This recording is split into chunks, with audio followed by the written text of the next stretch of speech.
ప్రముఖ YouTuber Raavan alias Joseph అతని మీద పలు కేసులు నమోదయ్యాయి. ముఖ్యంగా ఆంధ్రప్రదేశ్ ఉప ముఖ్యమంత్రి పవన్ కళ్యాణ్ గారి మీద అనుచితమైనటువంటి వ్యాఖ్యలు చేసినటువంటి కేసులో అరెస్ట్ అయినటువంటి రావణ్ కి బెయిల్ వచ్చిన నేపథ్యంలో అందరూ విడుదలవుతారని భావించారు. అయితే అతని మీద మరో కేసు నమోదైంది. అతని అరెస్ట్ మీద ఇప్పుడు పెద్ద ఎత్తున చర్చ జరుగుతుంది. దాని మీద మనం పూర్తి స్థాయిలో విశ్లేషణ చేసుకుందాం. ప్రస్తుతం మనతో పాటున్నారు ప్రముఖ రాజకీయ విశ్లేషకులు, ప్రముఖ సీనియర్ జర్నలిస్ట్ కిరణ్ గారు. వారితో మాట్లాడదాం. కిరణ్ గారు నమస్తే అండి. నమస్తే అండి. కిరణ్ గారు, రావణ్ అరెస్ట్ మీద ఇప్పుడు సామాజిక మాధ్యమాల్లో పెద్ద ఎత్తున చర్చ జరుగుతోంది. నిన్న పిఠాపురం పోలీస్ స్టేషన్ దగ్గర పోలీసులు అతన్ని విచారిస్తున్నటువంటి క్రమంలో అతని మద్దతుదారులు అక్కడికి వచ్చి పెద్ద ఎత్తున నిరసనలు తెలిసేటువంటి ప్రయత్నం చేశారు. అలాగే పవన్ కళ్యాణ్ గారికి మద్దతుగా జనసేన కార్యకర్తలు కూడా పెద్ద ఎత్తున అక్కడికి చేరుకుని వాళ్ళు కూడా వీరికి వ్యతిరేకంగా నిరసనలు తెలియజేసేటువంటి ప్రయత్నం చేశారు. అయితే పలు కేసులు అయితే రావణ్ మీద నమోదైనాయి. ఒక కేసులో ఆయనకు బెయిల్ వచ్చినప్పటికీ మరో కేసులో ఇప్పుడు అరెస్ట్ అయి ఉన్నారు. ఏంటి, దీన్ని ఎలా చూడాలంటారు? అంటే ప్రభుత్వం రావణ్ కి సెక్యూరిటీ కల్పించిందని నాకు కనిపిస్తుంది. ఓకే. అంటే రావణ్ చేసిన వ్యాఖ్యలు చిన్నవి కాదు. పవన్ కళ్యాణ్ గారిని మాట్లాడుండొచ్చు, చంద్రబాబు గారిని మాట్లాడుండొచ్చు, ఎవరైనా మాట్లాడుండొచ్చు, మత విద్వేషాలు రెచ్చగొట్ట కానీ మత విద్వేషాలు రెచ్చగొట్టే వ్యాఖ్యలు చేశారు. హిందువుల మనోభావాలను, హిందువుల ఆచారాలను అవహేళన చేసి మాట్లాడారు. సో అలాంటి సందర్భంలో ఒక రకంగా హిందువుల్లో అతని మీద విపరీతమైన ద్వేషం కలిగింది.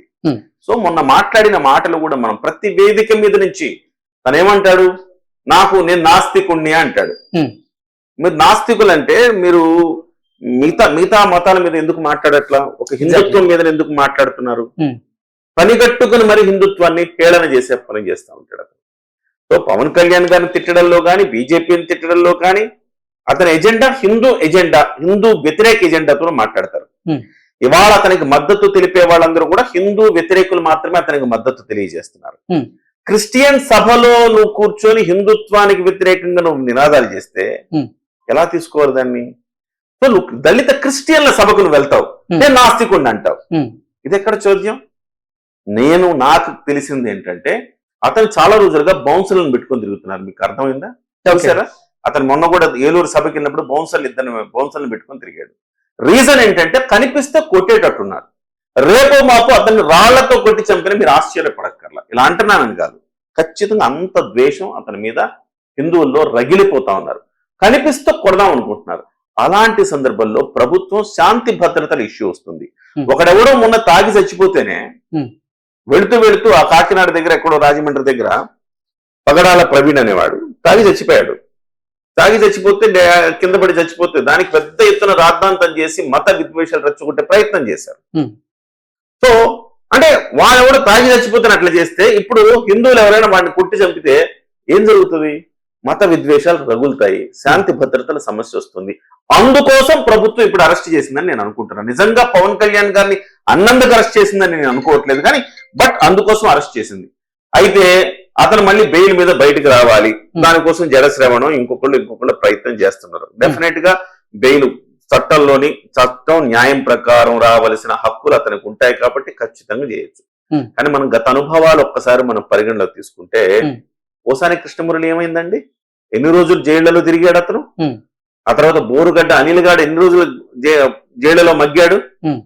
రీజన్ ఏంటంటే వీళ్ళందరూ కూడా ప్రభుత్వం శిశుపాలుడి తప్పులు శ్రీకృష్ణుడు లెక్కించినట్టుగా వాళ్ళ తప్పులు 1, 2, 3, 4 తప్పులు లెక్కేసి 100 తప్పులు అయిన తర్వాత చర్య తీసుకున్నారు. మరి ఈ 100 తప్పులకి శిక్ష అనుభవించాలిగా. సో ఒకటే కాదు, రకరకాల కేసులు అతని మీద ఉన్నాయి. ఒకదాని నుంచి బయటకు వస్తే ఇంకోటి మళ్ళీ అరెస్ట్ చేసే పరిస్థితి కనపడతానే ఉంది.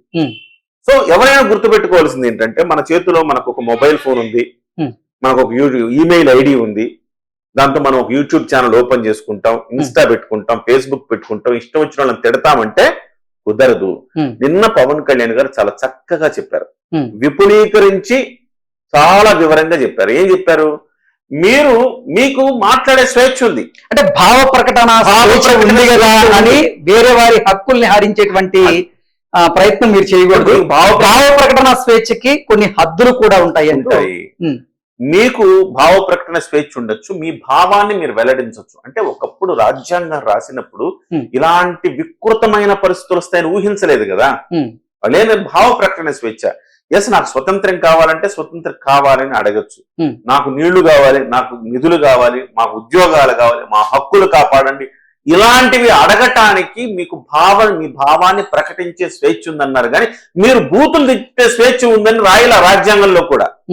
బూతులు తిట్టడానికి కూడా నా భావ ప్రకటన అనుకుంటే అది ఎట్లా కుదురుతుంది? అంటే ప్రభుత్వ పరమైనటువంటి విధి విధానాల మీద మీరు విమర్శలు చేస్తే తీసుకుంటాం, కానీ అనుచితమైనటువంటి వ్యాఖ్యలు చేస్తే సహించేది లేదు అంటూ కూడా పవన్ కళ్యాణ్ గారు క్లియర్ గా చెప్పారు. డెఫినెట్ గా. ఇప్పుడు కృష్ణ మీరున్నారు, మీరు ఒక జర్నలిస్ట్ గా చాలా రోజుల నుంచి మీరు రకరకాల యూట్యూబ్లో మీరు పనిచేస్తా ఉన్నారు.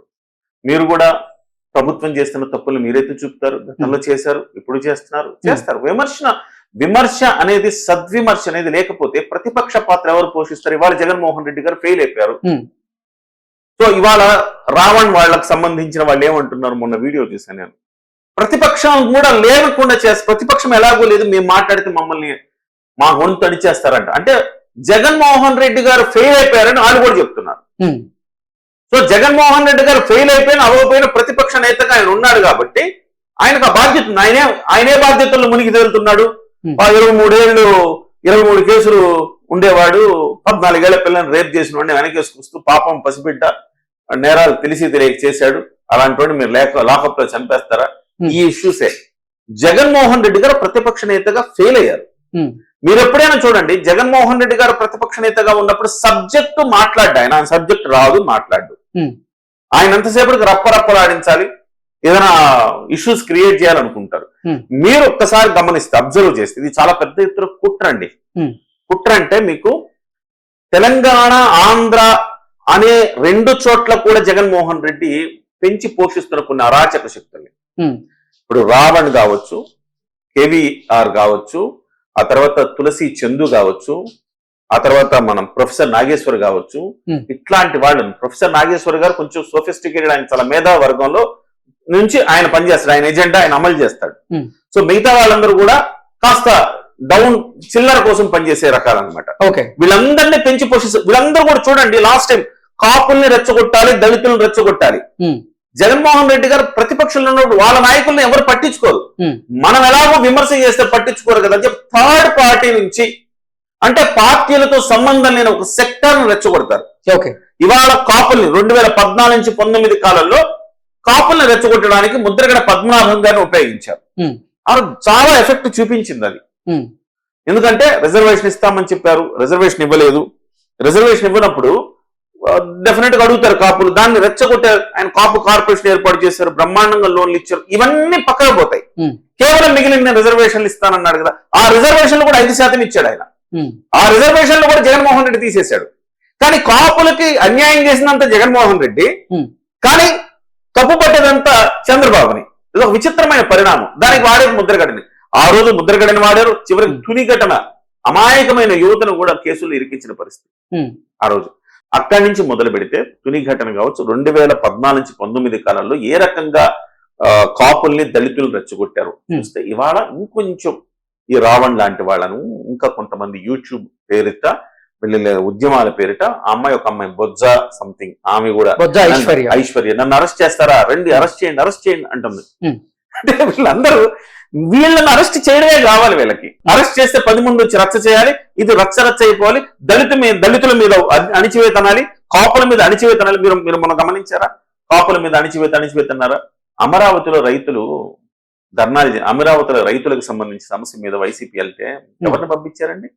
అంబటి రాంబాబు, పేర్ని నాని, కోడిగుడ్లతో టమాటాలతో కొట్టించుకోవడానికి కాపులను పంపిస్తారా? రెడ్లను పంపించలేదా? రెడ్లు లేరా అక్కడ?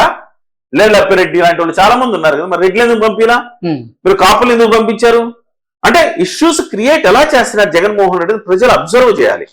కాపుల్ని, దళితుల్ని రెచ్చగొట్టి, అలాగే రేపు మాపు చూస్తుండండి ముస్లింస్ ని కూడా రెచ్చగొడతారు. దానికి ఒక తటస్థ వర్గం బయటకు వస్తుంది.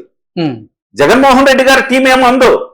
సో వేరే వాళ్ళు వస్తారు, ఇట్లా రావణ్ లాంటి వాళ్ళు, ఇంకొకళ్ళు, వీళ్ళు వస్తారు, ఇంకొక రాక్షసుడు వస్తాడు, వచ్చి దాన్ని రెచ్చగొట్టి, సో ఒక థర్డ్ పార్టీ ఉద్యమాలు చేస్తారు వీళ్ళంతా కూడా. ఇది ప్రజలు మొన్న 2014 నుంచి 19 వరకు జరిగినాయి, ప్రజలు అబ్జర్వ్ చేయలేకపోయారు. కానీ ఇప్పుడు ప్రజలకు చాలా స్పష్టంగా అర్థమవుతుంది. ఇవాళ సోషల్ మీడియాలో ప్రశ్నకు రావణ్ అనేవాడిని అరెస్ట్ ఎవడైనా ఖండించి లేకపోతే పోస్ట్ పెడితే దాని కింద చాలా బూతులు కామెంట్లు వస్తున్నాయి. అంటే ప్రజల్లో ఒక ఏవగింపు చీదరింపు వీళ్ళ మీద వచ్చేసింది. సో జనానికి అర్థమైపోయింది. మీరంటారా సార్ వాళ్ళని సపోర్ట్ చేయడానికి ఎట్లా వచ్చారు సార్ వర్గం అంటారా? పవన్ అక్కడ పిఠాపురం నియోజకవర్గం పవన్ కళ్యాణ్ గారు అడ్డా. ఇతను అరెస్ట్ చేసినప్పుడు పవన్ కళ్యాణ్ మద్దతుదారులు ఎవరు రాలా, చట్టం తన పని తాను చేసింది. ఎప్పుడైతే ఇతన్ని సమర్థించడానికి వర్గం వచ్చిందో అప్పుడు దాన్ని అపోనెంట్ వాళ్ళు వచ్చారు. సో ఇవాళ రేప్ చేసిన వాడిని కూడా సమర్థించడానికి ఒక వర్గం ఉందండి. ఓకే, ఆ అమ్మాయి అట్లా డ్రెస్ వేసుకుంది కాబట్టి వాడు రేప్ చేశాడు. రేప్ చేయటాన్ని కూడా ఇవాళ సమర్థించేందుకు ఆ వర్గం ఉంది. రావణాసురుడికి కూడా ఇవాళ ఫ్యాన్స్ ఉంటారు. సో ఈ రోజుల్లో ఎట్లా ఉందంటే అదొక ప్యాషన్ కూడా. సో జంజీలో చాలా మందిలో బయటపడుతుంది ఏంటంటే వికృతమైన ఆలోచనలు కొంతమందికి ఉంటున్నాయి. ఆ వికృతమైన ఆలోచనలు రెచ్చగొట్టి ఒక ఉద్యమ రూపంలో తీసుకెళ్లిపోయి ఏదో నేపాల్లో అలా జరిగింది కదా అలా చేసేద్దామని అనుకుంటున్నారు. సో అదంతా విఘ్నులండి. ఇక్కడ అంతా మరీ పేదరికంలో లేరు. ఇక్కడ అందరికి విద్య ఉపాధి అవకాశాలు దొరుకుతున్నాయి, సంక్షేమం దొరుకుతుంది, అన్నీ ఉంటున్నాయండి భారతదేశంలో. మరి అంత ఈజీ ఏం కాదు. సో ఇవాళ ఆ రకమైన పరిస్థితి రావణ్ణి అరెస్ట్ చేయటాన్ని ఖండిస్తే దాన్ని ప్రజలే తప్పుపడుతున్నారు. రావణ్ ఇప్పుడల్లా బయటకు వచ్చే అవకాశం అయితే లేదండి. Okay sir, thank you so much.